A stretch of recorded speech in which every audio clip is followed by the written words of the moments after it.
नमस्कार दोस्तों, इस वीडियो में हम फिजिकल एनएमआर में जो न्यूमेरिकल्स आते हैं उसको हम सॉल्व करेंगे।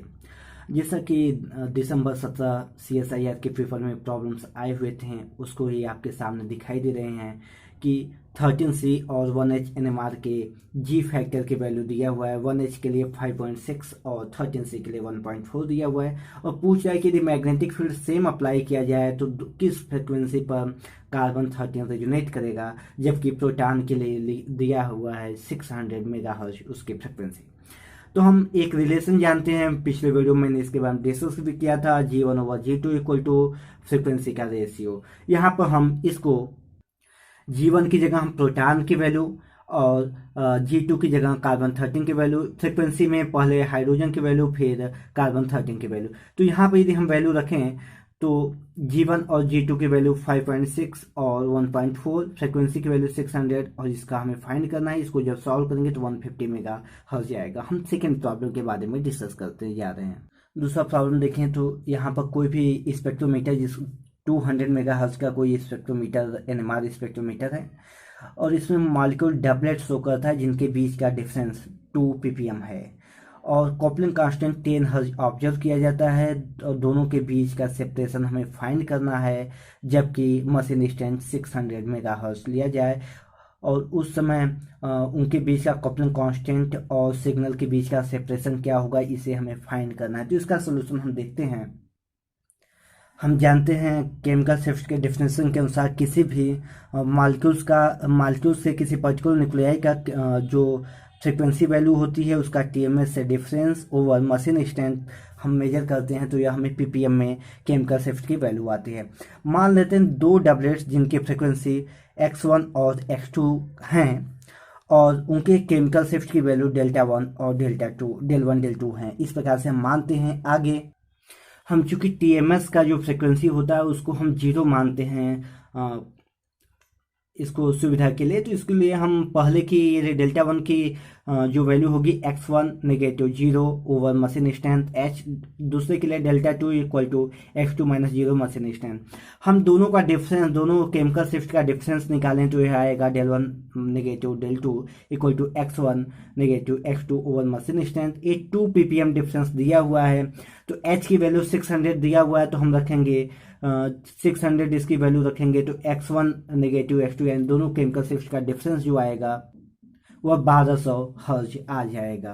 तो इस प्रकार से और कपलिंग कांस्टेंट हम जानते हैं कि कपलिंग कांस्टेंट पर्टिकुलर मॉलिक्यूल्स का जो दिया हुआ है वह मशीन स्ट्रेंथ चेंज करने पर नहीं बदलता है, इसलिए उसका कपलिंग कांस्टेंट जो दिया हुआ है J की वैल्यू 10 हर्ट्ज वो फिक्स रहेगी।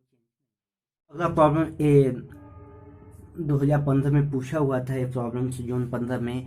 इसमें दिया हुआ है कि न्यूक्लियर जी फैक्टर 1H एनएमआर के लिए और 14 नाइट्रोजन के लिए 5.6 और 0.40 दिया हुआ है और मैग्नेटिक फील्ड स्पेक्ट्रोमीटर का दिया हुआ है कि 1H एनएमआर के लिए 700 मेगाहर्ट्ज पर है। तो 14 नाइट्रोजन किस वैल्यू पर रेजोनेट होगा। इसको जैसा हमने पिछले डिस्कस किया हुआ है कि फ्रीक्वेंसी का रेशियो होगा और इसका जी फैक्टर का रेशियो सेम होगा। तो यहाँ पर हम यदि वैल्यू रखेंगे, इसमें यदि वैल्यू रखेंगे तो यहाँ पर जी की वैल्यू हाइड्रोजन के लिए दिया हुआ है 700 और हमें नाइट्रोजन का फाइंड करना है। जी की वैल्यू 5.6 हाइड्रोजन के लिए 0.40।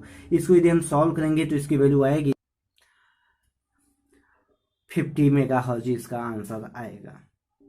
एक हम अगली प्रॉब्लम देखते हैं। 1H NMR spectrum of a dilute solution of mixture of acetone and dichloromethane in solvent CdCl3 exhibit 2 singlet of 1:1 intensity. अब मोलर रेशियो दोनों का दिया हुआ है, एसीटोन और डाइक्लोरोमेथेन का हमें फाइंड करना है, जबकि उनके सिग्नल का इंटेंसिटी 1:1 दिया हुआ है। तो हम जानते हैं intensity directly proportional to equivalent set of hydrogen. जितना हाइड्रोजन रहेंगे, number of equivalent set of hydrogen, तो एसीटोन में टोटल नंबर ऑफ हाइड्रोजन 6 हैं, जबकि डाइक्लोरोमेथेन जैसा आपको सामने दिख रहा होगा इसमें 2 हाइड्रोजन हैं। तो 6 हाइड्रोजन, यदि एसीटोन के 1 मोल्स में 6 हाइड्रोजन जबकि डाइक्लोरोमेथेन के 1 मोल में 2 हाइड्रोजन, तो 6 हाइड्रोजन डाइक्लोरोमेथेन में तभी होंगे जब डाइक्लोरोमेथेन का हम 3 मोल्स लेंगे। तो intensity of acetone equal to 3 moles of intensity of dichloromethane. तो इस प्रकार से हम करेंगे तो 6 हाइड्रोजन दोनों में हो जाएंगे और 1:3 के ये वैल्यू होगी उनके रेशियो की, मोलर रेशियो की वैल्यू। अगला प्रॉब्लम दिया हुआ है कि हाइड्रोजन के लिए इसके गैलोमैग्नेटिक रेशियो की वैल्यू दिया हुआ है 2.7 × 10⁸ टेस्ला इनवर्स, सेकेंड इनवर्स और resonance frequency of proton in magnetic field दिया हुआ है। ये हमें फाइंड करना है, जबकि मैग्नेटिक फील्ड का एक्सटेंट 12.6 टेस्ला है।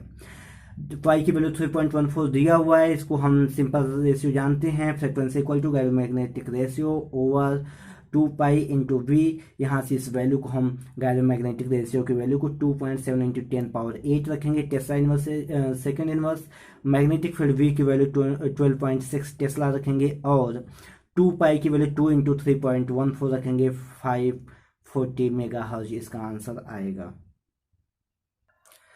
कोई भी AX टाइप का सिस्टम है जो 4 लाइंस देते हैं, इनके वैल्यू 4.72 सॉरी यहाँ पर 72 रहेगा, 4.72, 4.6, 1.12 एंड 1.0 ppm दिया हुआ है TMS के रिस्पेक्ट में।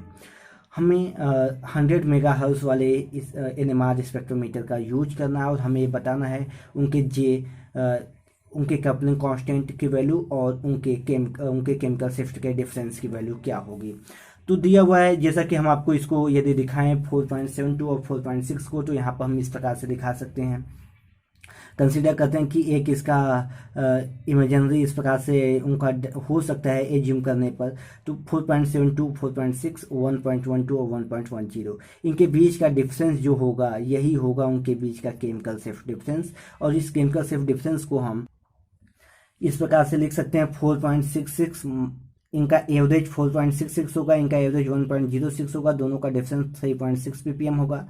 इनके बीच का जो कपलिंग कांस्टेंट होता है वह chemical shift difference into machine strength, chemical shift difference ये ppm में आएगा और मशीन स्ट्रेंथ ये मेगाहर्ट्ज में आएगा। तो इसको हम जब सॉल्व करेंगे तो ये आएगा 12 हर्ट्ज आएगा। इसको आप सॉल्व कर सकते हैं। प्रॉब्लम दिया हुआ है कि NMR स्पेक्ट्रोस्कोपी का product of the nuclear G factor, the nuclear magneton and the magnetic field strength B gives the, क्या वैल्यू देगा energy transition from alpha to beta state, chemical shift को देगा कि स्पिन कपलिंग कांस्टेंट को देगा कि मैग्नेटोजाइरिक ratio को देगा। तो हम जानते हैं NMR के लिए ग्राउंड और एक्साइटेड स्टेट की जो वैल्यू होती है वह -12 Gn μn μ0 और एक्साइटेड की पॉजिटिव वैल्यू होती है। दोनों का डिफरेंस करेंगे तो उनके बीच अल्फा और बीटा ग्राउंड और एक्साइटेड स्टेट के बीच का डिफरेंस होगा Gn μn और V0। तो यही हमें फाइंड करना था। अगला यहाँ पर दिया हुआ है कि 400 मेगाहर्ट्ज NMR स्पेक्ट्रम में ऑर्गेनिक कंपाउंड रखा गया है जो डबलेट शो करता है। इसकी 2 लाइन्स यदि हमें मिलती हैं 2.35 और 2.38 ppm, तो हमें कपलिंग कांस्टेंट J की वैल्यू फाइंड करना है। तो दोस्त हम जानते हैं कपलिंग कांस्टेंट J बराबर होता है chemical shift difference into machine strength. Chemical shift difference करेंगे 2.38 - 2.35 इंटू मशीन स्ट्रेंथ 400 मेगाहर्ट्ज, तो वैल्यू आएगी केमिकल डिफरेंस की 0.03 ppm इंटू 400 मेगाहर्ट्ज बराबर 12 हर्ट्ज आएगा। तो दोस्तों ये रहे कुछ प्रॉब्लम्स जो फिजिकल NMR में आते हैं। बाकी के प्रॉब्लम्स हम आपको अगले वीडियो में बताएंगे।